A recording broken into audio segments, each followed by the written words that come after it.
Karoline Leavitt is triggering the media like never before.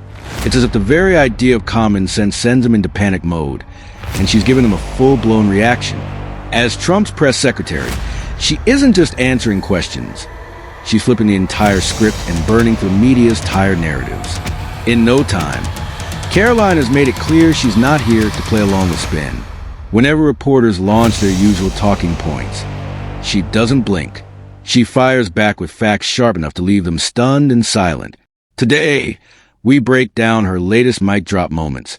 And trust us, you'll be hooked from the first clap back to the last. Which White House official made the decision to bar the AP reporter from the Oval Office and the diplomatic reception room last night? Well, first of all, let me just set the record straight. It is a privilege to cover this White House. It's a privilege to be the White House press secretary. And nobody has the right to go into the Oval Office and ask the President of the United States questions. That's an invitation that is given. And there are hundreds of outlets on this campus, many of you in this room who don't have the privilege of being part of that pool every single day and getting to ask the President questions. We reserve the right to decide who gets to go into the Oval Office, and you all have credentials to be here, including the Associated Press, who is in this briefing room today. The chaos erupted when the Associated Press outright refused to acknowledge the Gulf of America, insisting on sticking to the traditional name, the Gulf of Mexico. Their justification? It's been called that for more than 400 years, and no international body has approved the change. A classic example of independent journalism digging in its heels. But the drama didn't end there.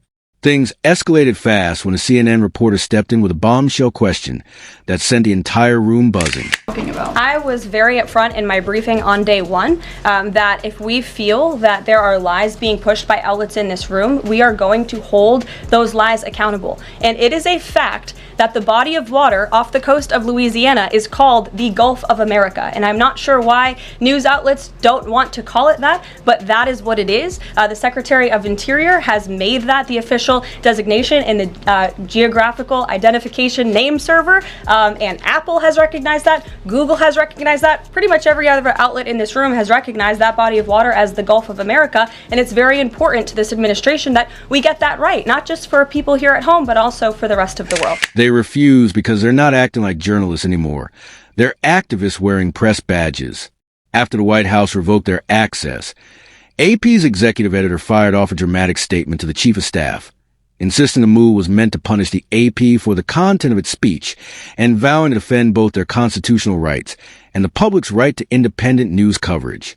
Please, this is textbook gaslighting. The public still has full access to their reporting, though let's be honest, fewer people are turning to AP these days thanks to their increasingly obvious bias. Spare us the martyr routine and try practicing real journalism again.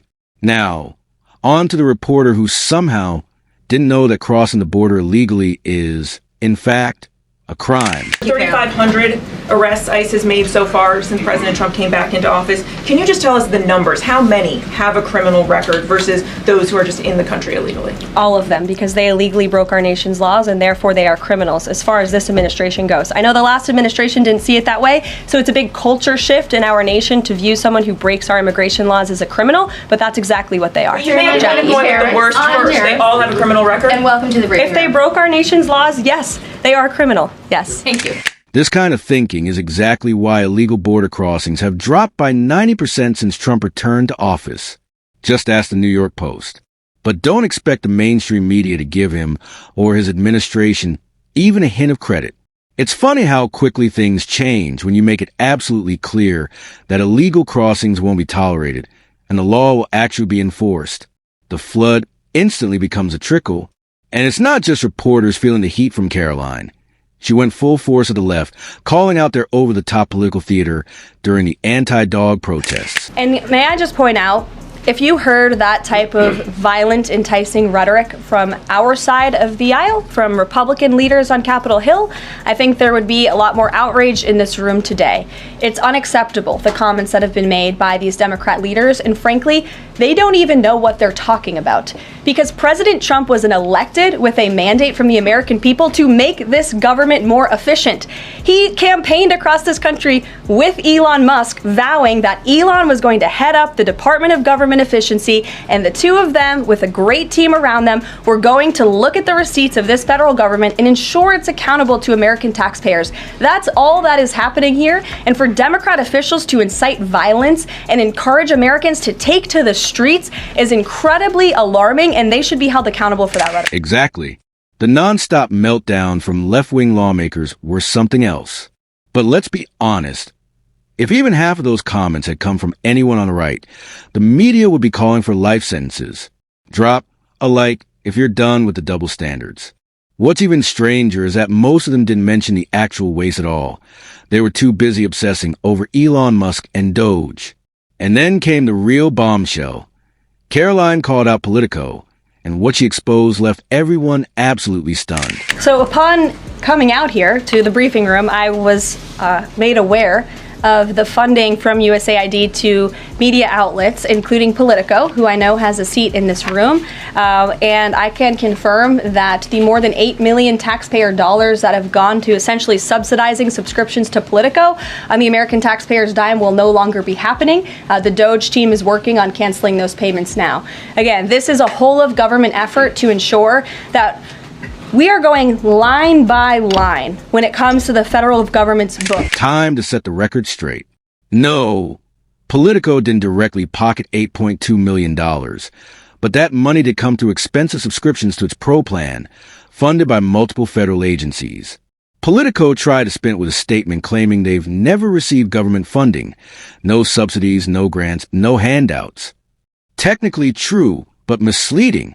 Taxpayer-funded subscriptions still mean taxpayer money flowing into their pockets, with Pro plans ranging from $122 to as high as $15,000 a year.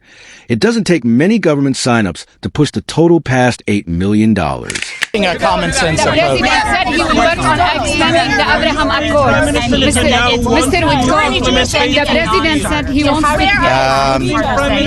Yeah, thank you. Can you direct traffic? Yeah, thanks. Let's act like adults here. They are generously offering their time to answer your questions. You don't need to scream at them like a bunch of school children. Ouija, go ahead. Thank you very much. Her influence goes far beyond the briefing room. She wrapped up her very first press briefing with a few perfectly aimed shots at Joe Biden. And the moment was absolutely electrifying to watch. It is a good question, April. So look, the president, as you know, is incredibly accessible. First day here, he wanted all of you in the Oval Office. You got a 60-minute press conference with the leader of the free world while he was simultaneously signing executive orders. I may add that's pretty impressive. I don't think the previous office holder would be able to pull such a thing off. So look, the president is the best spokesperson that this White House has. And I can assure you that you will be hearing from both him and me as much as possible. And that, ladies and gentlemen, is how you handle the mainstream media. Now I want to hear from you. Which moment was your favorite? Drop it in the comments below. And if you think your friends need to see Karoline deliver a masterclass in real time, make sure to share this video with them.